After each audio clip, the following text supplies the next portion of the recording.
Chapter 14. Domicil of Particular Persons, Invalids, SS 287. Reference has already been made to the health cases, that is, those involving or discussing the domicil of invalids. They are not numerous, nor can it be said that the actual results reached in any of them are justly open to criticism, but they have given some difficulty by reason of the apparently conflicting expressions of opinion used by judges who took part in their discussion and decision. It will be well to look at the most important of them in detail. SS 288. Lord Campbell in Johnstone v. Biddy.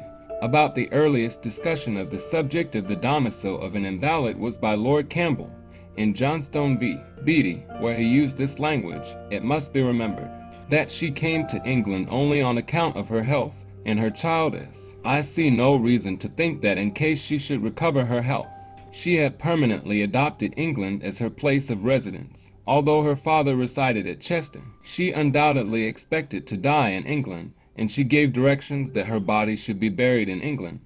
But this was in her last sickness, of the fatal termination of which she had a foreboding. The question is, whether she had taken up her permanent residence in England in case she should recover her health and strength. If, instead of remaining in Albion Street, Hyde Park, she had gone for her health to the island of Madeira, where her husband died, and had written letters stating that she should die there, and had given directions that she should be buried there. Although she had died and been buried there, unquestionably her Scotch domicil would never have been superseded. SS 289. Lord Kingsdown in Morehouse v. Lord. The case supposed by Lord Kingsdown in Morehouse v. Lord is quite similar. I can well imagine a case in which a man leaves England with no intention whatever of returning, and not only with no intention of returning, but with a determination and certainty that he will not return. Take the case of a man laboring under a mortal disease. He is informed by his physicians that his life may be prolonged for a few months by a change to a warmer climate, that at all events his suffering will be mitigated by such change. Is it to be said that if he goes out to Madeira he cannot do that without losing his character of an English subject, without losing the right to the intervention of the English laws as to the transmission of his property after his death, and the construction of his testamentary instruments? My lords, I apprehend that such a proposition is revolting to common sense and the common feelings of humanity. SS 290. Sir John Dodson in Laneville v. Anderson. Sir John Dodson in Laneville v. Anderson puts the opposite phase of the subject. It is said that the mere going for health, or the mere going for purposes of that sort for a better climate, cannot have the effect of fixing his domicil. For if persons go to places merely for the benefit of their health, for a temporary purpose, such as going to watering places, going to Cheltenham or Bath or the Continent, that does not effect a change of domicil. But where a man fixes his home on account of its being more beneficial to his health, that is as good a motive that will have as much effect, I apprehend, as any other cause for being desirous of remaining in the same place. SS 291. Hoskins v. Matthews. In the case of Hoskins v. Matthews, the testator, M., a born Englishman, having passed middle age and being in ill health, left England in 1838 under the advice of physicians, and after traveling for some time on the continent and visiting various watering places, finally located in Tuscany, where, principally on account of the suitableness of the climate, in 1839 he purchased a villa and set up an establishment. His declarations as to his intention of permanent or temporary residence were somewhat conflicting, but he purchased at different times additional land to be used in connection with his villa, in which he continued to reside uninterruptedly, except during annual visits to watering places, up to the time of his death in 1850. In his will he provided for the residence of his favorite son and his daughters in his villa after his death. Upon these and other facts Wood v. C.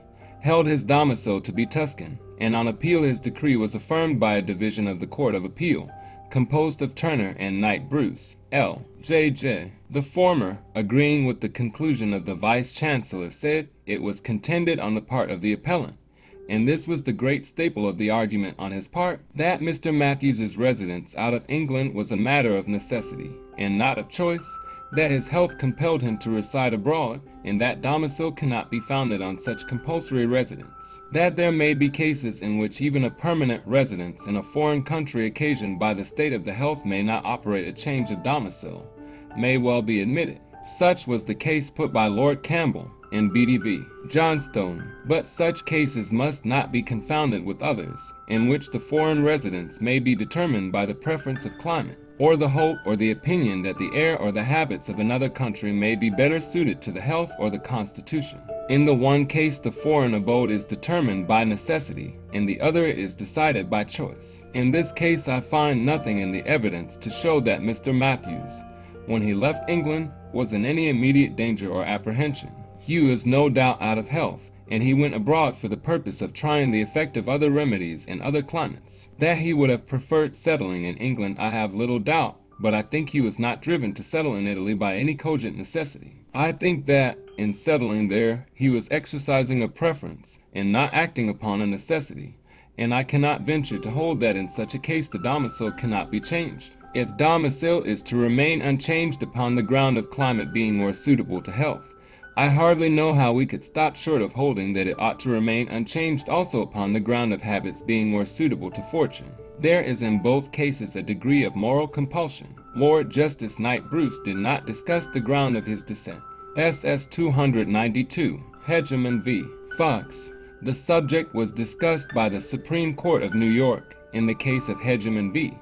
Fox. The facts were that M., whose domicile of origin was in Massachusetts, went to New York City and engaged in business there, and after having accumulated considerable property, he went to reside in Williamsburg, in the same state, but subsequently falling into ill health, he went to Florida, where he purchased a plantation, set up a household establishment, and in various ways manifested an intention of permanent residence, which, but for the question of health, would have been undoubtedly sufficient to establish a change of domicile. Imma J., speaking for the court, said, "It is said that all the acts and manifestations of purpose which are proved in the case are deprived of their effect, and that whatever the testator did could not legally produce a change of his domicile, because these acts were done under the stress of impaired health, and the change which he made was compelled by that reason. It may be conceded that Mr. Moore broke up his establishment in Williamsburg in consequence of his enfeebled health, and went south in order to its restoration, or rather to the prolongation of his life in a milder climate, and that if it had not been for this, he would never have left this state. It is said that absence from an established domicile will not affect its loss if such absence be compulsory, and that it is compulsory if occasioned by ill health. The case of the invalid is likened to that of the exile, the soldier, or the ambassador. To a certain extent these propositions are undeniably true. Mere absence, when compelled by the urgency of sickness that will admit of no delay to avert an immediate fatal termination, cannot take away a man's residence in the home which he leaves, or fix it in the place to which he goes. A man who flies from the rapid approach of death has no other motive, and does not exercise the choice which is necessary in a change of his home and permanent abode. But the whole matter is a question of intention, and no arbitrary rule is to be laid down in relation to it.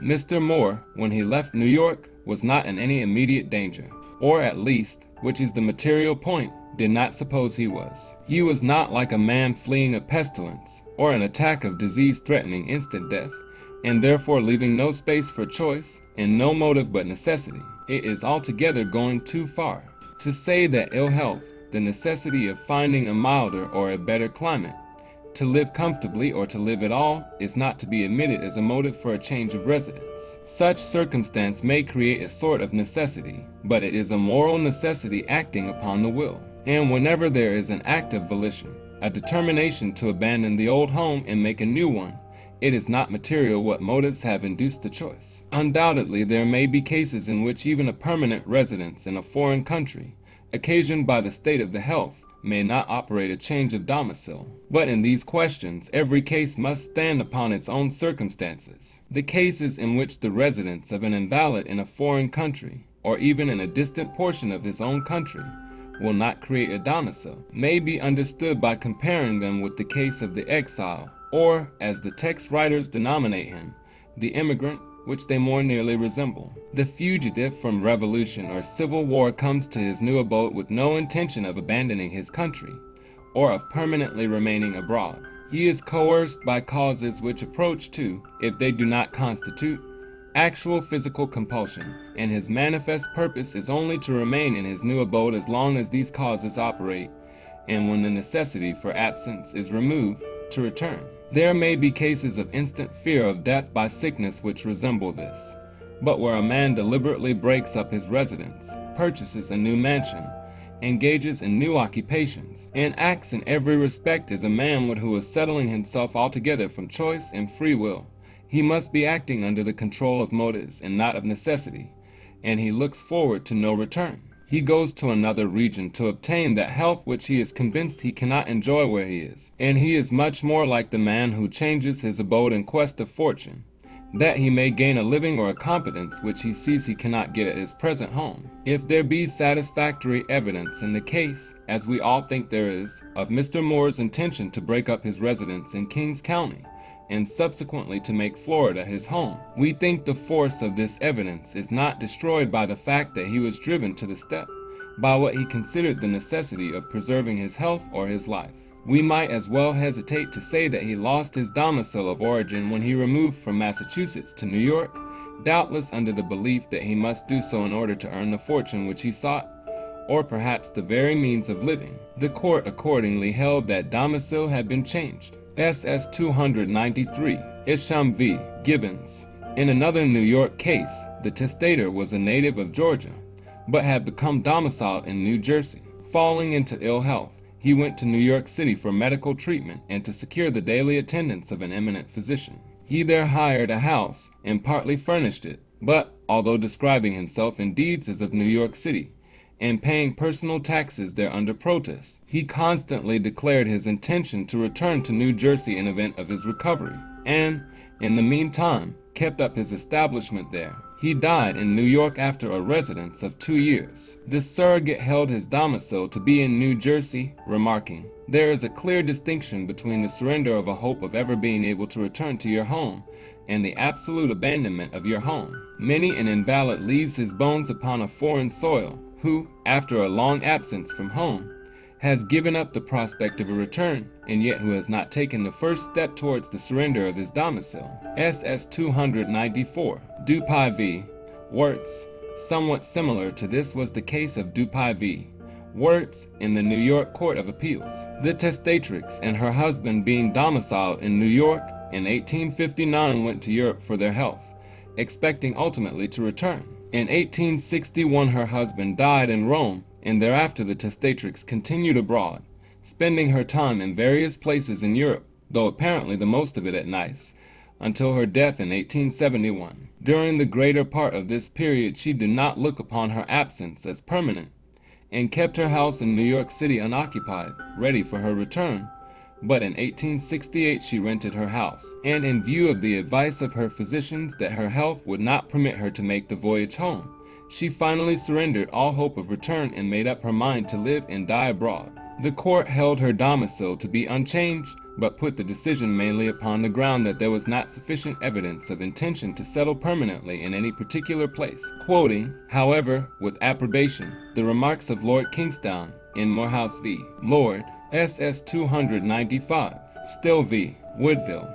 Similar also was a case won in the Supreme Court of Mississippi. The facts were that the testator, a native of Mississippi and domiciled there, being in ill health, sold his plantation and slaves and left the state. He went to Bayou Sara in Louisiana, where he remained several months, and thence to New Orleans, remaining there for a month or two in the house of a friend and under the care of a physician. Thence he went to Texas, and there he died a few weeks after his arrival. In his will, made at New Orleans, he described himself as of W. County, Mississippi. He appointed his executor there, and directed that his estate should be sent there along with his will. It is true that he made some declarations of his purpose never to return to that state, even in the event of his recovery. But in the language of the court, the whole scope of the evidence showed that his health induced him to abandon his business and home in W. County, not with a view to a permanent abode elsewhere, but only to regain his health and prolong his life by travel. It was accordingly held that his domicile was not changed,